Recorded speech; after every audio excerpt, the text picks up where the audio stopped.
Hello everyone, नमस्ते, अस्सलाम वालेकुम, सत श्री अकाल। मैं हूं रोहित और आपका अपने यूट्यूब चैनल वे टू ज्ञानशाली में स्वागत करता हूं। हमने पिछले टॉपिक में पढ़ा था या पिछले पार्ट में पढ़ा था कि भारतीय संविधान की जो प्रस्तावना है उसे हम 4 पार्ट में डिवाइड करते हैं, जिसमें पहले पार्ट में हमने जाना था कि आखिर भारतीय संविधान की जो प्रस्तावना है उसमें मेन अथॉरिटी या पावर किसके हाथ में दिए गए, तो हमने बताया था उसमें जनता।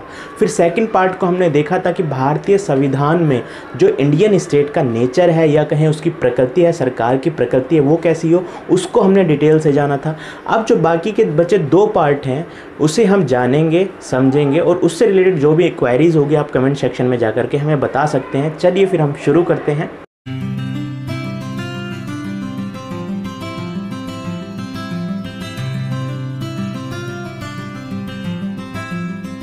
चलिए हम जानते हैं कि आखिर हमारी प्रेम्बल का 3rd पार्ट हमें क्या बताने की कोशिश करता है या उसके अंदर क्या बताया गया है। To secure to all its citizens, English में हम कहते हैं, फिर हिंदी में कहते हैं उसके समस्त नागरिकों को। ये हमारा 3rd पार्ट स्टार्ट हो जाता है। उसमें कहा गया कि उसके समस्त नागरिकों को, यानी कि किसके समस्त नागरिकों, भारत के समस्त नागरिकों को, यानी कि ऑल सिटीजन्स को। क्या कहा गया है, इसमें बताने की कोशिश की है कि हमारे जो संविधान होगा उसके ऑब्जेक्टिव्स क्या होंगे, उसके उद्देश्य क्या होंगे और वो उद्देश्य किससे जुड़े होंगे, वो उद्देश्य जुड़े होंगे भारत की जनता से। यानी कि जब हमने देखा था जो सेकंड वाला पार्ट था उसमें देखा था कि इंडियन स्टेट का नेचर बताया था, सरकार की प्रकृति बताई थी। अब यहाँ बताया था कि जनता के लिए कुछ सरकार क्या करे, उन्हीं क्या करने वाले टर्म्स को, उसी क्या करने वाले काम को कहाँ पर बताने की कोशिश की गई है 3rd वाले पार्ट में। यानी कि जनता के लिए क्या सरकार करेगी, कैसी पॉलिसियाँ बनाएंगी, उसका जिक्र यहाँ किया गया है। उसके लिए कुछ ऑब्जेक्टिव रखे गए हैं, वो 4 ऑब्जेक्टिव, जिसमें हम सबसे पहले देखें जो ऑब्जेक्टिव रखा गया है वो है जस्टिस, कि देश के अंदर जस्टिस लेकर के आना है। फिर हम बी को देखें कि दूसरा वाला जो है उसे कहा है लिबर्टी, यानी कि सबको आज़ादी हो। फिर है सी, इक्वालिटी, यानी कि समता की बात की गई, जिसे हम समानता भी हिंदी में बोलते हैं। फिर चौथे नंबर पर देखें या डी पर देखें फ्रेटर्निटी, यानी कि बंधुत्व, जहाँ दूसरा वर्ड भी इसके लिए यूज़ किया जाता है बंधुता, यानी कि बंधुत्व या बंधुता की बात इसमें बताने की हमें कोशिश की गई है, जिसमें ये कहा कि देश की जो सरकार होगी उसके 4 गोल होंगे और 4 गोल किसके लिए होंगे, देश की जनता के लिए। जब सबसे पहले हम बात करते हैं जस्टिस की, आखिर जिस जस्टिस के अंदर भी इसके 3 पार्ट हैं, जिसमें सबसे पहले देखते हैं सोशल, इकोनॉमिक और पॉलिटिकल, यानी कि सामाजिक अधिकार, आर्थिक अधिकार, राजनीतिक अधिकार की इसमें बात की गई है, जिसके आधार पर हमारे समाज में न्याय कायम होगा। अब हम कहें लिबर्टी के अंदर, लिबर्टी के अंदर भी 5 इसको बांटा गया है 5 भागों में। सबसे पहले बात आती है थॉट की, कि उसे विचार की आज़ादी हो। फिर कहें एक्सप्रेशन की, यानी कि उसे अभिव्यक्ति की आज़ादी हो। फिर कहें बिलीफ, यानी कि विश्वास की आज़ादी उसे हो। फिर कहते हैं फेथ, यानी कि धर्म। फिर होता वर्शिप, यानी कि उपासना की आज़ादी उसे हो। फिर हम देखते हैं इक्वालिटी के अंदर भी इसे 2 सेक्शन में या 2 पार्ट में डिवाइड किया गया है। सबसे पहले देखें स्टेटस, यानी कि व्यक्ति की प्रतिष्ठा, हम देखें हर व्यक्ति को अवसर प्रदान किया जाए। फिर हम देखते हैं फ्रेटर्निटी के अंदर हम इसे 2 पार्ट में डिवाइड करते हैं। याद रखना, इसे हमेशा 2 पार्ट में डिवाइड किया जाता है। पहले नंबर पे आता है इंडिविजुअल लेवल पे, यानी कि व्यक्तिगत स्तर पर हम बांटते हैं। फिर दूसरे पे देखें हम किस पर बांटते हैं, नेशन के, यानी कि राष्ट्र के स्तर पर बांटते हैं या देश के स्तर पर बांटते हैं। आखिर इंडिविजुअल लेवल पे, यानी कि व्यक्ति के स्तर पर क्या बताया गया, तो व्यक्ति के स्तर पर बताया गया है कि डिग्निटी ऑफ द इंडिविजुअल, यानी कि व्यक्ति की गरिमा। फिर दूसरे पे है नेशन, यानी राष्ट्र की बात की गई है। राष्ट्र के अंदर बताया गया कि यूनिटी एंड इंटीग्रिटी, राष्ट्र की एकता और अखंडता। ये सब हमने देखा कि हमारा जो ऑब्जेक्टिव है वो 4 पार्ट में बताने की कोशिश करता है। पहला जस्टिस, लिबर्टी, इक्वालिटी, फ्रेटर्निटी। आगे बढ़ने से पहले ज़रा हम ये भी तो जान लें जो हमारे ऑब्जेक्टिव हमारी प्रेम्बल के अंदर रखे गए हैं, आखिर उसका सीक्वेंस ऐसा क्यों रखा गया। ज़रा जानते हैं कि जस्टिस को ही सबसे पहले क्यों रखा गया, उसके बाद लिबर्टी को रखा गया, फिर इक्वल गया, फ्रेटर्निटी को रखा गया। उसके पीछे का कारण यही है कि उसके पीछे का कारण हम तलाशने की कोशिश करते हैं, क्योंकि हमारे एग्ज़ाम के अंदर ये पूछ लिया जाता है कि भारत के जो प्रेम्बल है उसके जो ऑब्जेक्टिव हैं उसे सीक्वेंस या क्रम से दर्शाइए। तो वहाँ पर 1 नंबर का ऑब्जेक्टिव में क्वेश्चन आ जाता है। ज़रा इसके पीछे का लॉजिक ज़रा हम समझ लें कि क्यों इस तरीके से इस सीक्वेंस से ये रखा गया। जब हम राजनीतिक विज्ञान, पॉलिटिकल साइंस के अंदर पढ़ते हैं कि जो 3 वर्ड्स आप देखेंगे, इक्वालिटी, लिबर्टी, राइट्स, जब इन तीनों ही वर्ड्स को इकट्ठा कर देते हैं ना, लिबर्टी, इक्वालिटी और राइट्स, तीनों ही वर्ड को इकट्ठा कर देते हैं तो ये सारी चीज़ें ना किसके अंदर में आ जाती है, जस्टिस के अंदर में आ जाती है। ज़रा ये सोचो, आप ये कहते हैं किसी को जो अपनी समानता है उसे समानता नहीं मिल रही है, एक देश के रिसोर्सेज थे उसका उस पर हक था, मगर क्या हुआ, उसके साथ अन्याय हो रहा है। कहा जाता ना, अन्याय वर्ड को यूज़ करते हैं। या उसको व्यक्ति को लिबर्टी दी गई थी, बोलने की आज़ादी दी गई थी, मगर क्या हुआ, उसके अधिकार को छीन लिया। किसने छीन लिया, एक व्यक्ति ने छीन लिया, समाज ने छीन लिया, स्टेट ने छीन लिया। तो इसमें हमने क्या जान रहे हैं कि जब इस तरीके से होता है, किसी का अधिकार छीना जाता है, चाहे वो लिबर्टी का हो, इक्वालिटी का हो, तो सीधा मतलब ये हुआ कि उसके साथ अन्याय हो रहा है, यानी कि उसे न्याय नहीं मिल रहा है। अब जब हम इसे थ्योरेटिकल रूप से देखें ना, तो ये सारी चीज़ें, चाहे वो इक्वालिटी हो, राइट्स हो, लिबर्टी, वो सारी किसके अंदर में आ जाती है, जस्टिस के। इसलिए सबसे पहले जस्टिस को रखा गया। इसलिए ध्यान रखना, कोई ट्रिक मत देखो, सीधे कॉन्सेप्ट पे आओ। ट्रिक याद करोगे तो वो फिर 2 दिन बाद आप भूल जाते हो, इसलिए इस कॉन्सेप्ट पे आओ। तो जस्टिस को पहले रखने का यही कारण था कि हम जस्टिस को पहले रखें, क्योंकि जस्टिस के अंदर ही सब चीज़ आ जाती है, लिबर्टी, इक्वालिटी और राइट्स। हालांकि राइट्स अलग से हमारे प्रेम्बल के अंदर नहीं बताया गया, बस मैंने आपको समझाने के लिए यहाँ पर ये लिखा है। अब जब हम दूसरा जानते हैं, फ्रेंच रेवोल्यूशन की बात करते हैं। जो फ्रेंच रेवोल्यूशन हुई थी, जिसे हमने हिस्ट्री में भी जाना था, उस फ्रेंच रेवोल्यूशन में एक स्लोगन था। स्लोगन क्या था कि लिबर्टी, इक्वलिटी, फ्रेटर्निटी हमें चाहिए, ये हमारा जन्मसिद्ध अधिकार है, इसके बिना हम अपनी आज़ादी है, अपना विकास नहीं कर सकते। अब ये तीनों ही जो वर्ड्स थे ना, इस तीनों ही वर्ड्स को क्या कहा था, declaration of the rights of man, यानी कि मानवीय अधिकारों की घोषणा। अब जरा यहाँ देखें, क्या लिबर्टी वर्ड हमारे इसमें प्रेम्बल में नहीं है, क्या इक्वलिटी वर्ड हमारे प्रेम्बल में नहीं है, क्या फ्रेटर्निटी वर्ड हमारे प्रेम्बल में नहीं। तो ये तीनों ही वर्ड जो हमने लिए ना, ये कहाँ से प्रभावित हुए थे, ये भारत प्रभावित हुआ था फ्रेंच रेवोल्यूशन में, फ्रेंच रेवोल्यूशन से। इसलिए ये तीनों वर्ड को जो समाहित किया गया हमारे प्रेम्बल के अंदर, वो फ्रेंच रेवोल्यूशन से ही, जो उसका declaration of the rights of man थी, यानी कि मानवीय अधिकारों की घोषणा, वहीं से ये प्रभावित होकर के हमारी प्रेम्बल के अंदर या प्रस्तावना के अंदर डाले गए। अब हम आगे चलते हैं। यहाँ पर मैंने एक व्यक्ति का नाम लिखा है, एडमंड बर्ग। ये एडमंड बर्ग कौन थे, ये इंग्लिश पॉलिटिकल साइंटिस्ट थे। इन्होंने क्या कहा कि यहाँ पर फ्रांस जो है बहुत बड़ी गलती करने जा रहा है। वो कैसी गलती, लिबर्टी आपने सबको दी है, ठीक है, मगर इक्वालिटी की जब बात करें ना, ईश्वर ने ही हम सबको असमान बनाया कि हम एक दूसरे के साथ मिलते जुलते नहीं, हमारी क्षमताएं अलग है, हम क्या, हमारी बहुत सोचने की क्षमता अलग है, हमारे काम करने की क्षमता अलग है, हमारी बॉडी अलग है। तो आप किस तरीके से कहते हैं कि समानता को शामिल किया जाए। एडमंड बर्ग का मानना था कि जो फ्रेंच रेवोल्यूशन ठीक है, मगर आप क्या कर रहे हैं, सीधे ही एकदम से क्या लाने की कोशिश कर रहे हैं, इक्वालिटी या समानता लाने की कोशिश कर रहे हैं। ये आपके लिए बहुत भारी पड़ेगा। इसलिए इक्वालिटी की बात जो होती है वो धीरे धीरे समाज में आनी चाहिए। इक्वालिटी हम एक साथ से समाज में नहीं ला सकते। इसलिए इनका मानना था कि सही बात है कि लिबर्टी हो, फ्रेटर्निटी हो, मगर इक्वालिटी को शामिल नहीं किया जाते। मैंने एडमंड बर्ग के बारे में क्यों बता रहा हूँ, उसके पीछे का जो सबसे बड़ा कारण है ना, वो आप इधर जान लेते हैं जरा। हम यूएसए की प्रेम्बल को जब हम देखते हैं ना, यूएसए की प्रेम्बल से भारत प्रभावित है, जवाहरलाल नेहरू प्रभावित थे, इसलिए उन्होंने स्ट्रक्चर भारत को दिया था प्रेम्बल का। अब हम देखते हैं जब यूएसए की प्रेम्बल को पढ़ते हैं तो जरा उसमें 3 वर्ड्स देखें, 3 वर्ड मैंने लिखे हैं जो भारतीय प्रेम्बल में है। तो जस्टिस को देखें, जस्टिस की बात यूएसए की प्रेम्बल में भी की गई, ये सही बात है।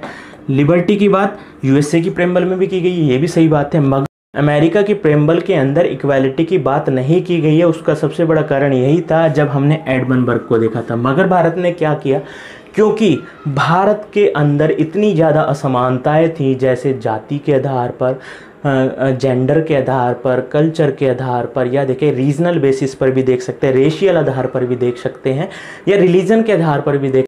इसलिए शुरुआत से ही हमने क्या किया, अपनी प्रेम्बल के अंदर इक्वालिटी को भी समाहित किया, इक्वालिटी को भी हमने जोड़ा। ठीक है। और जरा सा थोड़ा सा और सोचें, जब मैंने आपको बताया था, जब पिछले पार्ट में वीडियो में बताया था कि भारत एक सोशलिस्ट कंट्री है और जो अमेरिका है वो क्या है, पूंजीवादी देश है। पूंजीवादी देश कभी भी क्या करते हैं, इक्वालिटी की बात नहीं करते हैं, वो बात करते हैं लिबर्टी की। इसी कारण से भी यहाँ पर इक्वालिटी वर्ड्स को शामिल नहीं किया। हम बात करते हैं आखिर हमारी जो संविधान की प्रेम्बल है उसमें फर्स्ट ऑब्जेक्टिव क्या बताया गया, उसमें बताया गया जस्टिस। और जस्टिस शब्द आखिर इसे कहना क्या चाहता है, ठीक है, उसे जानते हैं। उसे जानने से पहले ये बात करते हैं कि जो जस है, ये जस हमने क्यों लिखा है। जो जस्टिस शब्द है वो किससे बना है, ये लैटिन भाषा के शब्द जिसकी उत्पत्ति किससे हुई, जस से। और जस का मतलब होता है बॉन्ड। बॉन्ड का मतलब हुआ हिंदी में बांधना या बंधना, ठीक है। अब इसको जरा इसकी डेफिनेशन को देख लें। इसी के आधार पर जिसकी उत्पत्ति जस से होती है, फिर जस का मतलब होता है बॉन्ड और बॉन्ड का मतलब होता है बांधना या बंधन। तो जस्टिस कहता है कि एक ऐसा सिस्टम किसी क्षेत्र में, स्टेट में, रीजन में या किसी एक नेशन के अंदर के ऐसा सिस्टम जिस सिस्टम के अंदर सभी समान होंगे, सबको कानून के समक्ष समान समझा जाएगा, सबको समान अधिकार प्रोवाइड किया जाएगा, सबके विकास का ध्यान रखा जाएगा, किसी के साथ अन्याय नहीं होगा। और हम किस व्यवस्था के अंदर बंधे होंगे? इस जस के अंदर ही, ठीक है। जिस सिस्टम के अंदर हम सब बंधे हैं वहाँ पर सबको जस्टिस दिया जाएगा।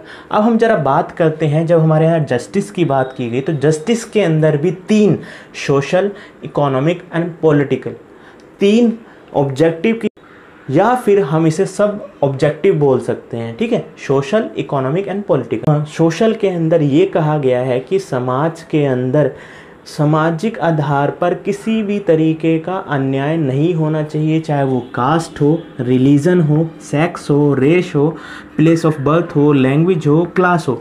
आप जितने यहाँ वर्ड्स जोड़ सकते हैं उतने जोड़ सकते हैं, बस हमने कुछ सीमित वर्डों को लिया है जो मेन भी हैं, जैसे class, caste, religion, sex, race, place of birth, language. आप और भी अन्य शब्दों को इसमें शामिल कर सकते हैं जिसके आधार पर लग रहा हो कि सामाजिक आधार पर ये क्या हो रहा है, अन्याय हो रहा है। तो ये कहा गया सबको समाज में समान अधिकार मिलेंगे, सामाजिक आधार पर होने वाले डिस्क्रिमिनेशन को यहाँ से देश के अंदर से मिटाया जाएगा या ख़त्म किया जाएगा। फिर इकोनॉमिक की बात करें, इकोनॉमिक के अंदर देखें कि जो देश के संपूर्ण संसाधन हैं, यानी कि हमारे देश के जो रिसोर्सेज हैं उस पर सभी का हक होगा। ऐसा नहीं कि किसी एक व्यक्ति का, किसी एक ग्रुप का, बल्कि सभी व्यक्ति का, हर एक नागरिक का इस पर अधिकार होगा। फिर क्या होगा, जो देश के संसाधन हैं उन संसाधनों का डिस्ट्रीब्यूशन या वितरण कौन करेगी? सरकार। और सरकार की यहाँ जिम्मेदारी बनती है कि जो ये डिस्ट्रीब्यूशन है वो कैसा हो, इक्वल हो, यानी कि सभी को डिस्ट्रीब्यूशन किया जाए, संसाधनों का वो बंटवारा सभी में किया जाए। देखिए हमारे यहाँ एक गरीब व्यक्ति होता है, वो राशन नहीं खरीद सकता है, तो हमारे यहाँ क्या है, पीडीएस सिस्टम भी है जिसके थ्रू हम किसी को राशन भी उपलब्ध कराते हैं, गैस पर सब्सिडी भी देते हैं या अन्य चीज़ें भी देते हैं, जिससे देश के संसाधनों का सबके बीच उचित बंटवारा किया जा सके। फिर हम देखें कि आखिर इसके पीछे की जो लॉजिक है वो क्या है। वो यही कहती है कि जो देश के संसाधन है उसे इस तरीके से हम बंटवारा करेंगे जिससे हमारे यहाँ पर कॉमन इंटरेस्ट फुलफिल हो सकते हैं, यानी कि सामान्य हित पूरा हो सके, चाहे वो देश का एक अमीर व्यक्ति हो चाहे देश का एक गरीब व्यक्ति हो। और साथ ही साथ ये भी कहा गया कि सेंट्रलाइजेशन, यानी जो देश के संसाधन है, प्रॉपर्टी है, रिसोर्सेज है, उसका सेंट्रलाइजेशन नहीं होना चाहिए। सेंट्रलाइजेशन का मतलब हो गया केंद्रीकरण, कि जो एक स्थान पर या किसी एक व्यक्ति पर, किसी एक ग्रुप पर या किसी एक सोसाइटी पर क्या होना चाहिए, सेंट्रलाइजेशन नहीं होना चाहिए, केंद्रीकरण नहीं होना चाहिए रिसोर्सेज का। यानी कि कोई ऐसा ना हो कि देश के सारे संसाधन किसके पास चले जाए, अंबानी के पास चले जाए, टाटा के पास चले जाए, बिरला के पास चले जाए। उसके लिए भी हम क्या करेंगे, डिसेंट्रलाइजेशन करने के लिए उनके ऊपर टैक्स लगाएंगे, इनकम टैक्स, कंपनी टैक्स, इस तरीके के टैक्स लगाए जाते हैं जिससे देश के संसाधनों का डिसेंट्रलाइजेशन किया जा सके, यानी कि विकेंद्रीकरण किया जा सके, सबको समाज में समान हित के अनुसार, कॉमन इंटरेस्ट के अनुसार सबको उचित बंटवारा दिया जा सके, किसमें, संसाधनों में। अब हम यहाँ देखते हैं पॉलिटिकल लिखा है। पॉलिटिकल, जब पॉलिटिकल की बात आती है यानी राजनीतिक अधिकार की बात आती है, राजनीतिक ऑब्जेक्टिव की बात आती है, तो उसमें हम 2 मेनली देखते हैं। राइट टू वोट, कि देश के सभी नागरिकों को क्या मिलना चाहिए, राइट टू वोट मिलना चाहिए, अपना वोट देने का अधिकार। और हम देखते हैं जो आर्टिकल 326 है, 326 है, ध्यान रखना, जो हमारा वोटिंग का अधिकार है वो हमारा मौलिक अधिकार नहीं है, वो कैसा अधिकार है, हमारा संवैधानिक अधिकार, क्योंकि इसका वर्णन किया गया 326 के अंदर। और ये भी याद रखना, पहले जब हमारा देश आज़ाद हुआ, संविधान बनाया गया, तो उस समय जो हमारी वोटिंग एज थी 21 वर्ष थी, 21 वर्ष। फिर क्या हुआ, 61, फिर क्या हुआ 61, यानी कि जो 61वां संविधान संशोधन था उसके द्वारा ये क्या कर दी गई है, वो 18 साल कर दी गई, यानी कि 18 या 18 से ज़्यादा का व्यक्ति ही क्या कर सकता है, हमारे देश के अंदर वोट कर सकता है, चाहे वो किसी भी कास्ट, रिलीजन या जेंडर का हो, सबको वोटिंग का समान अधिकार है। फिर हम देखते हैं right to be elected, right to be elected का ये मतलब हुआ कि मैं भी एक तो वोट दे सकता था, यानी कि अपनी एक सरकार बना सकता था। अब क्या हो रहा है, इलेक्टेड, यानी कि मुझे भी अधिकार है कि मैं खुद ही सरकार बन जाऊं, कि मैं खुद ही एक रिप्रेजेंटेटिव बन करके सरकार बना सकूं, पार्टी बना सकूं, ऑर्गेनाइजेशन बना सकूं। तो ये कहता है कि आप वो सरकार बना भी सकते हैं और खुद सरकार भी बन सकते हैं। ये होता है देश में एक पॉलिटिकल अधिकार। अब जरा हम बात करें, जब ये 3 ऑब्जेक्टिव लिखे गए हैं, क्योंकि हमने कहा था कि जो प्रेम्बल है हमारे संविधान का इंट्रोडक्शन होता है। आखिर जो इंट्रोडक्शन है तो बाकी चीज़ें अंदर संविधान के अंदर बताई गई होंगी। जरा देखें, सोशल और इकोनॉमिक, ये जो दोनों हमारे ऑब्जेक्टिव हैं, ये कौन पूरा करते हैं, हमारे राज्य के नीति निदेशक तत्व, जिसे हम बोलते हैं DPSP, directive principle of state policy. तो ये दोनों जो लक्ष्य हैं, ये जो ऑब्जेक्टिव हैं, कौन पूरा करता है, हमारा डीपीएसपी, राज्य के नीति निदेशक तत्व। अब पॉलिटिकल जो ऑब्जेक्टिव है उसे कौन फुलफिल करता है, वो हमारे फंडामेंटल राइट्स के अंदर फुलफिल किए जाते हैं कि वहाँ पर सबको समान अधिकार रखा जाएगा। तो आपको ये याद रखना है, फंडामेंटल राइट्स हमारे देश में पॉलिटिकल अधिकारों की बात करते हैं। और साथ ही साथ जो डीपीएसपी है, राज्य के नीति निर्देशक तत्व, वो किसकी बात करते हैं, सोशल एंड इकोनॉमिक ऑब्जेक्टिव्स। अब जरा हम ये भी जान लेते हैं, जो हमारे जस्टिस के अंदर 3 सब जस्टिस बताए गए हैं, सोशल, इकोनॉमिक और पॉलिटिकल आधार पर। अब आप जरा सा दिमाग में सोचें, जरा सा तर्क लगाएं कि इसका भी सीक्वेंस ये क्यों रखा गया है। आपसे क्वेश्चन में या क्वेश्चन दे देता है, ऑब्जेक्टिव क्वेश्चन पूछ लेता है, सीक्वेंस में बताइए, या इसका जो क्रम है उसमें बताने की कोशिश करें। तो अब इसका जानते हैं कि सोशल को पहले क्यों रखा गया, क्यों इकोनॉमिक को पहले नहीं रख सकते थे, हम पॉलिटिकल को पहले नहीं रख सकते थे। उसका सबसे बड़ा रीज़न है, जो समाज में या हम मानव इतिहास को देखें, सबसे पहले जो बात हुई है किसके अधिकार की, सोशली अधिकार की बात हुई है। उसके बाद बात हुई है इकोनॉमिक अधिकार की, फिर बात हुई है पॉलिटिकल अधिकार की। इसे हम भारत में सबसे बेस्ट एग्जाम्पल, और कहीं नहीं मिलेगा, भारत में सबसे बड़ा बेस्ट एग्जाम्पल है अंबेडकर की ज़िंदगी को जरा हम देखें तो पता चलेगा, सबसे पहले उन्होंने अधिकारों की लड़ाई लड़ी। किस अधिकारों की, सामाजिक अधिकार की, यानी सोशल के अधिकार। उन्होंने क्या कि शिक्षा हमें भी मिलनी चाहिए, शिक्षा हमारा भी अधिकार है, और समाज में चाहे हम किसी भी कास्ट हों उसे भी सम्मान मिलना चाहिए। या एक ही कुएं से हमें पानी की आज़ादी होनी, एक ही नदी से पानी की आज़ादी होनी चाहिए, तालाब से पानी की आज़ादी होनी चाहिए। ऐसा नहीं हो कि हमारे ये सामाजिक अधिकार छीने जाएं। इसलिए अंबेडकर की ज़िंदगी को देखें, सबसे पहले जो बात की उन्होंने सोशल की ही बात की, सामाजिक अधिकार की। फिर देखें इकोनॉमिक, जब अंबेडकर अच्छे खासे पढ़ लिख लिए, पीएचडी होल्डर हो गए, और साथ ही साथ ये क्या बने, प्रोफेसर बने, यानी कि कॉलेज में पढ़ाने लगे। तो उसके बाद क्या हुआ, जब इन्होंने ये अधिकार पा लिए इकोनॉमिक, इसमें क्या बनते हैं, वो एक जॉब पा लेते हैं, यानी कि पढ़ाते हैं, लेक्चरार बनते हैं। उसमें क्या होता है कि जो उनके स्टूडेंट होते हैं उनको फिर भी नहीं सुनते हैं, उनकी जो पढ़ाया गया है उस ज्ञान को नहीं लेते हैं। ये कहते हैं कि आप छोटी कास्ट हैं इसलिए आपका हम ज्ञान नहीं लेंगे। इसलिए ये बात की कि देश के अंदर इकोनॉमिक समान राइट्स भी होने चाहिए, सभी हर पद पर जो संसाधन के रिसोर्सेज हैं या देश के जो रिसोर्सेज है सबका उस पर अधिकार होना चाहिए। इसलिए बाद में जो बात आती है वो इकोनॉमिक की आती है, ठीक है। फिर हम तीसरा देखते हैं पॉलिटिकल। फिर पॉलिटिकल में क्या होता है कि जब हमें सामाजिक अधिकार मिल गया, आर्थिक अधिकार मिल गया, तो हम पॉलिटिकल की बात आते हैं। पॉलिटिकल का सीधा मतलब हो गया राजनीतिक अधिकार, वोट देने का अधिकार, और साथ ही साथ सरकार बनाने का अधिकार, हम खुद सरकार बन सके। इसलिए सीक्वेंस इसी को इसलिए रखा गया, उसके पीछे लॉजिक यही था कि सोशल सबसे पहले हो, इकोनॉमिक पहले हो, फिर पॉलिटिकल। या आपको फिर भी कॉन्सेप्ट याद नहीं रहता तो इसकी छोटी सी एक ट्रिक है, याद रखना, सैप बोलते हैं इसे, सैप की ना।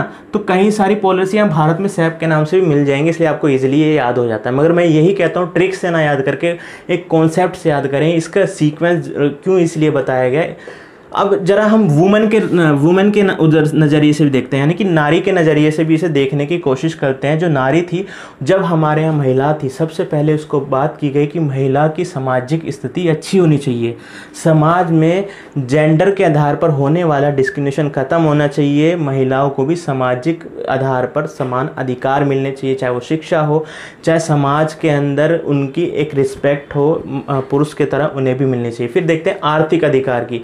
आर्थिक अधिकार को देखें तो इनकी बात हुई कि हमें जैसे शिक्षा मिल गई तो हमें अब रोजगार का अधिकार भी मिले, यानी कि हमें जॉब करने का अधिकार भी मिले। फिर उन्होंने जॉब करने के अधिकार की बात की। फिर तीसरे पर देखते हैं हम राजनीतिक अधिकार की। देखो, राजनीतिक अधिकार जो देश के बड़े बड़े देश, जो विश्व के सबसे बड़े बड़े देश हैं, जैसे जो पावरफुल कंट्री हैं, जैसे हम देखते हैं यूएसए, फ्रांस, ब्रिटेन, इसमें भी क्या हुआ, राजनीतिक अधिकार की जब महिला को लेकर के बात आई, इन्हें बहुत बाद में दिया गया। अब भारत को देखें जरा, भारत में महिलाओं को वोटिंग राइट तो तभी मिल गया था जब हमारा देश का संविधान लागू हुआ था, मगर इन्हें कब मिलता है, 1920 में यूएसए में महिलाओं को वोटिंग अधिकार दिया गया। ये बहुत बड़ी बात है कि इंडिया ने उसी समय से दे दिया था।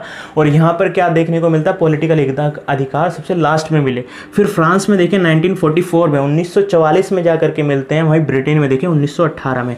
तो इससे क्या पता चल रहा है कि जो पॉलिटिकल वाला होता है वो सबसे एंड में रखा जाता है, क्योंकि सबसे पहले ये देखा जाता है कि सोशल अधिकार हर व्यक्ति को मिले, फिर इकोनॉमिक, फिर पॉलिटिकल।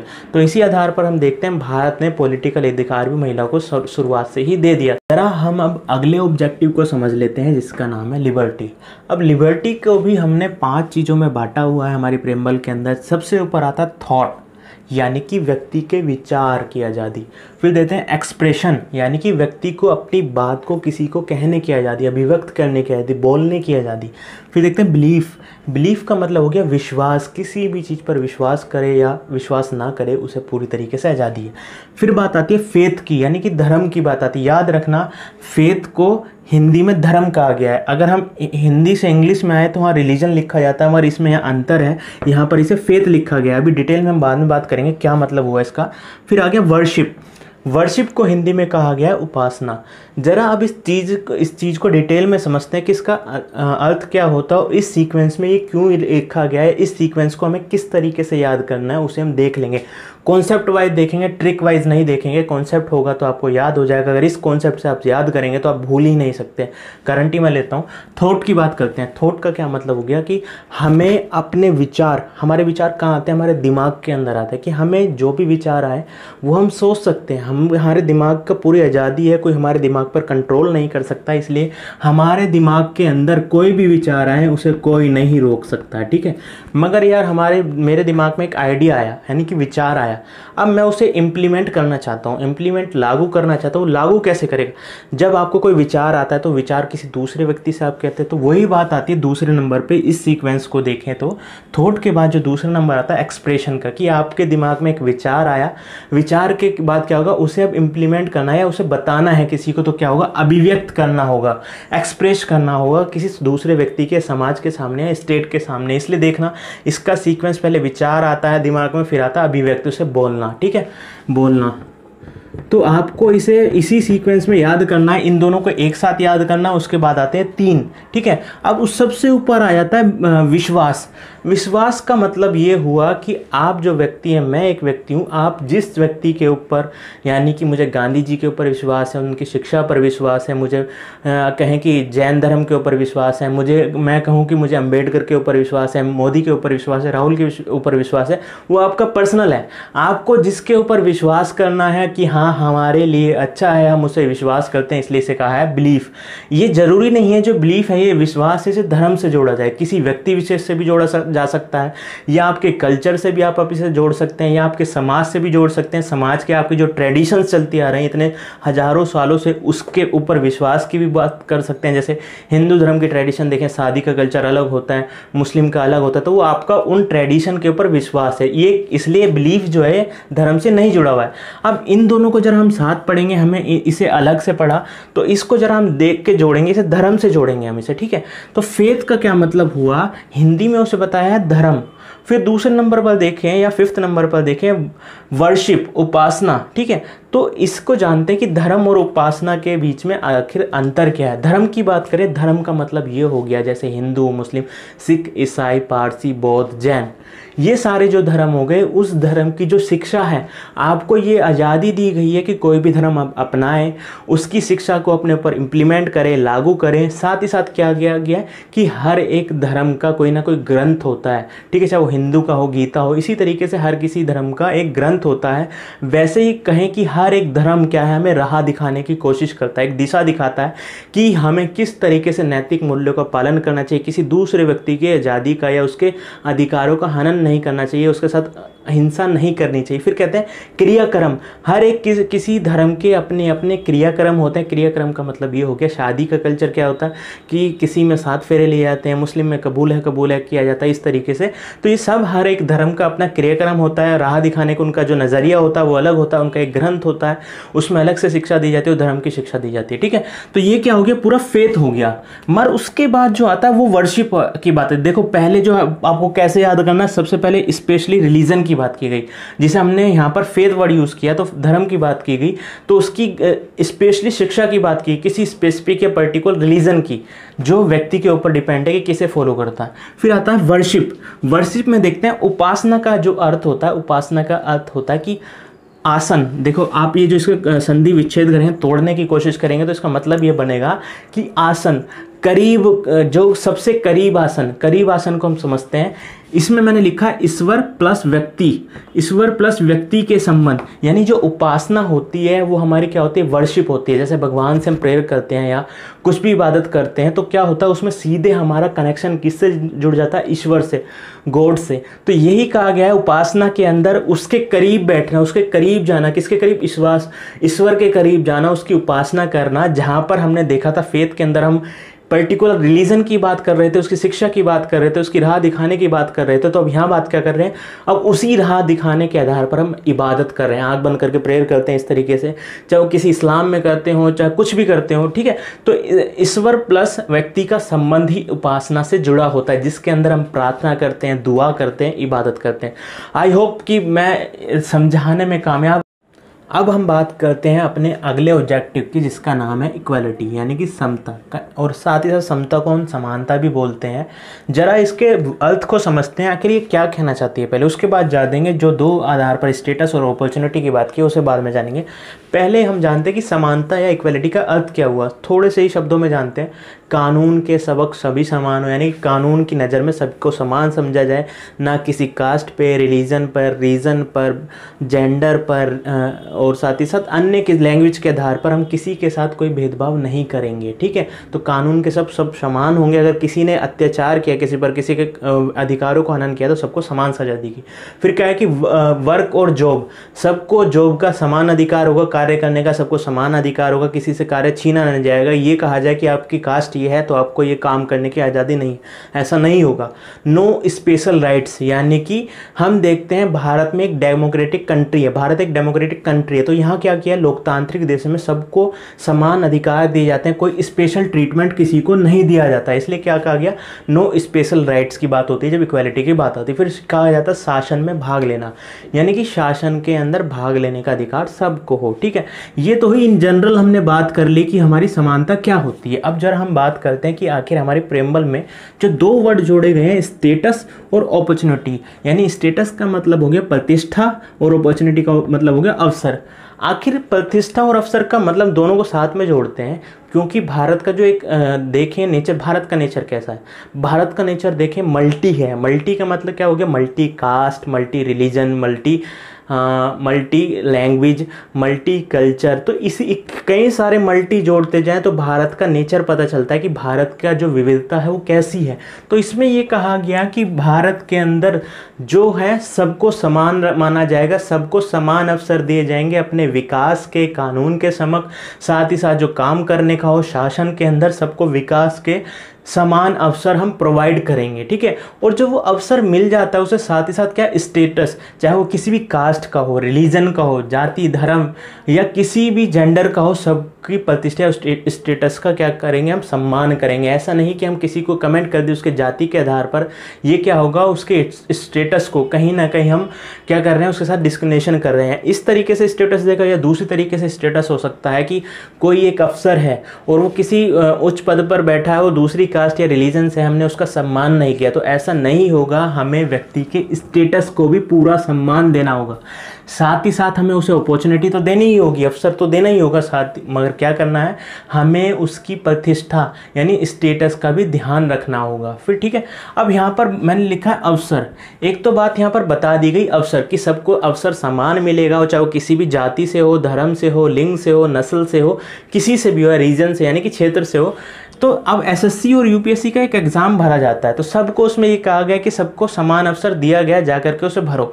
मगर बाद में हम देखें कि एक प्रोविज़न हम इसमें जोड़ रहे हैं, रिजर्वेशन हमने इसमें जोड़ दिया। तो ये कहा गया कि हमने जो सीटें हैं उसे इस आधार पर डिस्ट्रीब्यूटेड किया है जिसमें देश के जो संसाधन हैं, जो पोस्टें हैं, सबको समान रूप से वितरित किया जा सके, डिस्ट्रीब्यूट किया जा सके। इसके लिए हमने रिजर्वेशन जोड़ा। तो उसके लिए जो हम वर्ड यूज़ करते हैं वो है उचित अवसर। देखो, एक तो हो गया अवसर कि हमको सबको अवसर देंगे, हम ना उसकी कास्ट देखेंगे, रिलीजन देखेंगे, ना उसका जेंडर देखेंगे, किसी चीज़ को नहीं देखेंगे। मगर फिर क्या बात आती है, उचित अवसर।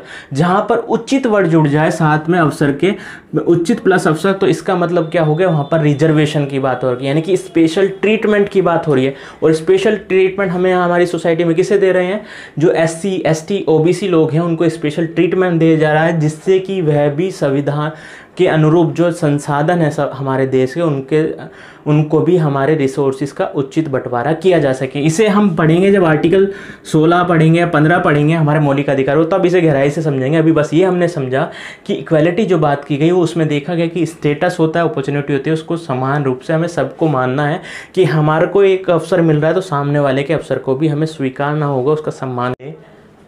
अब हम अगले ऑब्जेक्टिव की बात करते हैं जिसका नाम है फ्रेटर्निटी, या कहें कि बंधुता या बंधुत्व। दोनों वर्ड हिंदी में यूज़ किए जाते हैं, बंधुत्व या बंधुता। अब हम देखते हैं जब हमने इसको देखा उद्देश्य को, तो वो 2 सेक्शन में डिवाइड होता है, 2 पार्ट में डिवाइड होता है। जो एक होता है इंडिविजुअल लेवल पे, इंडिविजुअल का मतलब हो गया कि व्यक्ति के स्तर यानी व्यक्तिगत स्तर पे। दूसरा होता है नेशन के स्तर पे यानी कि राष्ट्र के स्तर पर। तो हमने देखा कि जो बंधुता है उसे 2 आधार पर बांटने की कोशिश की गई है, 2 फेज में बांटा उसे गया है। इसमें पहला आता है इंडिविजुअल, दूसरा आता है नेशन। अब इस सब को जानने से पहले जरा हम इस बंधुता का अर्थ ही समझ ले कि ये होता क्या है। देखो, बंधुता का मतलब सीधे हो गया भाईचारा, कि जितने भी हिंदू, मुस्लिम, सिख, ईसाई, पारसी, बौद्ध, जैन हैं, जेंडर के आधार पर देखें, कास्ट के आधार पर देखें, रिलीजन के आधार पर देखें, रीजन के आधार पर देखें, हम सब क्या हैं, भाई भाई हैं। देखो, केवल यहाँ भाई भाई की बात नहीं की गई, यहाँ बहन बहन की भी बात की गई। आजकल हम वीडियो देखते हैं कि बहुत सी लड़कियों की वीडियो वायरल होती है कि आपस में लड़ती रहती हैं। तो यहाँ पर केवल भाई भाई की बात नहीं की गई है, बहन बहन की भी बात की गई। ठीक है, तो बंधुता की बात यहाँ पर की जाती है जिसका सीधा मतलब होता है भाईचारा, आपसी भाईचारा, आपसी प्रेम। अब यहाँ पर की गई इंडिविजुअल की बात, जरा इसे जानते हैं। ये क्या कहते हैं, ये कहता है व्यक्ति की गरिमा यानी कि डिग्निटी ऑफ इंडिविजुअल। हर एक पर्सन की अपनी, हर एक व्यक्ति की एक डिग्निटी होती है, गरिमा होती है, जिसे बहुत सरल शब्दों में मैं बताता हूँ कि हम कहते हैं कि तन मन धन, हम कहते हैं तन मन धन से मैं सुखी हूँ। तन मन धन का ये मतलब हुआ, तन यानी कि जो मेरी बॉडी है, फिजिकली रूप से मुझे, मेरे ऊपर कोई अत्याचार नहीं कर रहा है, मुझे कोई परेशान नहीं कर रहा है, इसलिए तन से मैं सुखी हूँ। तो ये क्या हो गया, मेरी गरिमा का यहाँ पर पालन किया जा रहा है, इस देश के अंदर, इस राष्ट्र के अंदर मेरी गरिमा का पालन किया जा रहा है। फिर मन से, मेंटली भी यानी कि दिमागी तौर पर भी, मेंटली भी मुझ पर किसी का कोई प्रेशर नहीं है, ना ही किसी सोसाइटी का, ना ही किसी व्यक्ति का, ना ही सरकार का, इसलिए इस देश के अंदर मन से भी मैं सुखी हूँ। फिर हम बात करते हैं धन की।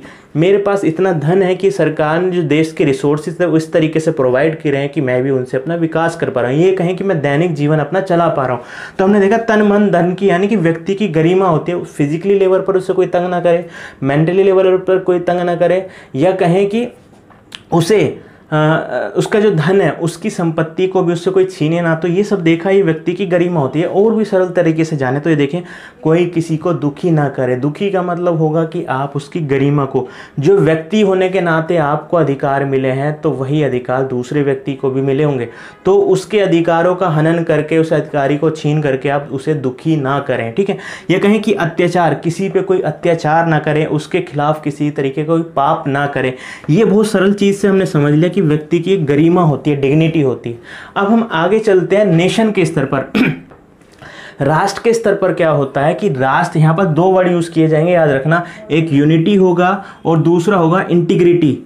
अब इसे जरा समझते हैं। यहाँ पर जो राष्ट्र की बात की गई, तो राष्ट्र में ये कहा कि हमारे राष्ट्र की एक एकता होगी, यानी हमारा राष्ट्र यूनाइट होगा। किसके आधार पर, वो सभी धर्मों के आधार पर यूनाइट होगा, कास्ट के आधार पर यूनाइट होगा, जेंडर के आधार पर यूनाइट होगा, लैंग्वेज के आधार पर यूनाइट होगा। सबकी हर चीज़ विशेषता अपनी अलग होगी, मगर क्या है, नेशन के आधार पर, इंडिया के नाम पर हम सब क्या हैं, एक हैं, यानी कि विविधता में एकता। अब मेरा जरा यहाँ से एक छोटा सा क्वेश्चन है, कभी आपसे इंटरव्यू में कोई क्वेश्चन आपसे कर लेता है, तो वो कहता है कि एक ऐसा वर्ड्स हमें बताइए, ऐसा एक शब्द हमें बताइए कि जो आपको लगता है कि हमारी प्रेम बल में जुड़ना चाहिए।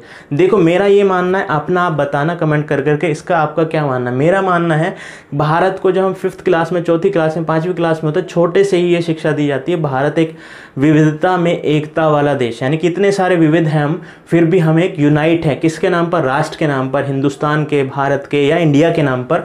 तो मेरा ये कहना है कि मैंने पूरा प्रेम बल की बात छोड़ूं, पूरा कॉन्स्टिट्यूशन मैंने पढ़ा हुआ है, आपने भी पढ़ा है, उसके बाद कहीं भी आपको विविधता वर्ड देखने को नहीं मिलेगा। हालांकि सेंस इसका वही जा रहा है, मगर देखो अगर जोड़ दिया जाए तो अच्छा होगा, जिससे हमें पता चलेगा। एक वर्ड जो मेरी तरफ से जोड़ा जाना चाहिए, मुझे ऐसा लगता है, वो है विविधता में एकता, राष्ट्र की विविधता। आप मुझे बताएं कमेंट कर करके आपको क्या लगता है कौन सा वर्ड हमारे यहाँ पर शामिल किया जाना चाहिए, ठीक है।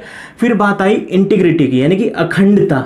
अखंड का मतलब होता है, तो एक तो वर्ड होता है खंड, यानी तोड़ना चीज़ों को, एक होता है अखंड, यानी कि इसका खंड नहीं किया जा सकता, इसे तोड़ा नहीं जा सकता। यहाँ भारत कैसा देश है, भारत एक नेशन कैसा है कि उसके टुकड़े नहीं किए जा सकते, भारत एक अखंड देश है, ठीक है। तो इसके आधार पर ये जो अखंडता वर्ड है, ये कब शामिल किया गया? इंदिरा गांधी के द्वारा 42वें संविधान संशोधन, 42वें संविधान संशोधन जो हुआ था 1976 में, तब इसे शामिल किया गया। इसके साथ ही 2 शब्द और शामिल किए गए थे, समाजवाद और दूसरा पंथ निरपेक्ष, ठीक है। अब मैंने यहाँ पर एक चीज़ लिखी है, इंडियन रीयूनिफिकेशन एसोसिएशन। जरा इसे ध्यान से समझना। अखंड की जब बात आई ना, बीजेपी का, यह हमारा भी एक सपना है, अब वो सच होगा या नहीं होगा, हमारा एक सपना है कि जो भारत का प्राचीन वाला भारत था, जिसमें पाकिस्तान भी हमारे साथ मिला हुआ था, बांग्लादेश भी हमारे साथ मिला हुआ था, अफगानिस्तान भी हमारे साथ मिला हुआ था, भूटान की बात करें, तिब्बत की बात करें, सारा मिलकर के भारत या हिंदुस्तान बना हुआ था। हम और हमारा भी बीजेपी का भी या अन्य जितने भी दल हैं, वो मन में ये जरूर ख्याल रखते हैं, अगर यार भारत पहले जैसा ही होता, इतने सारे देश हम मिलते, तो आज सबसे सुप्रीम पावर आज हम होते, सबसे शक्तिशाली हम होते। हो सकता था जो रशिया है, चाइना है, साथ ही साथ जो यूएस है, वो हमसे बहुत पीछे होते, क्योंकि हमारे पास रिसोर्स भी होते, हमारे पास दूसरे देशों में जाने के लिए एक पूरा साधन भी होता है। अगर ये सब हमारे पास होते तो क्या होता। तो इसी के आधार पर ये कहा गया है, एक यूनियन है, मतलब एक एसोसिएशन है, उसका नाम है इंडियन रीयूनिफिकेशन एसोसिएशन। आखिर ये बनाई किसने है? ये एक फेसबुक पेज है, मैं भी उसे लाइक करता हूँ, आप भी लाइक करना, तो आपको बहुत ज्ञान मिलेगा उससे, ठीक है। मार्कंडेय काटजू कौन थे? हमारे काटजू हमारे सुप्रीम कोर्ट के जज थे, जो रिटायर हो चुके हैं, फॉर्मर जज थे, उन्होंने ये बनाया है। और इनके पीछे का ये उद्देश्य है, लगभग इनके फेसबुक पेज पे 18,000 से अधिक फॉलोअर्स हैं इस पे।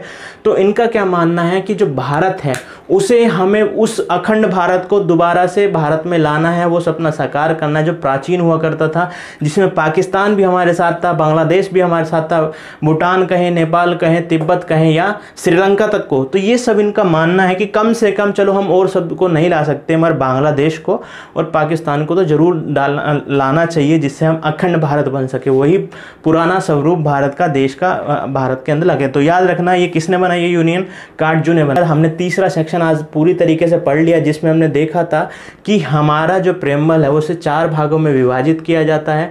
पहले में बताया था कि देश की पावर किसके हाथ में, दूसरे में बताया था कि हमने कि देश का जो नेचर है, यानी कि हमारा जो सोसाइटी ना कह करके यहाँ कहीं स्टेट का जो नेचर है, उसमें हमने बताया था। फिर कहा हमने ऑब्जेक्टिव, कि हमारे देश के क्या ऑब्जेक्टिव होंगे, हमारे संविधान के क्या ऑब्जेक्टिव होंगे, जिसे हमने 4 पार्ट में बांटा। फिर हमने देखा कि जो 4th वाला पार्ट है, वो 4th वाला पार्ट ये कहता है कि 26 नवंबर 1949 को हमारा संविधान लागू हो जाता है, या पूर्ण रूप से लागू नहीं होता, 1950 में होता है, और साथ ही साथ प्रेमबल उस दिन ये लागू हो जाती है। तो आपका प्रेमबल वाला भाग पूरी तरीके से कंप्लीट हो चुका है।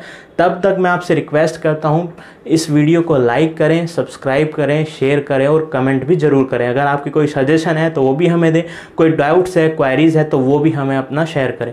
तब तक के लिए जय हिंद, धन्यवाद।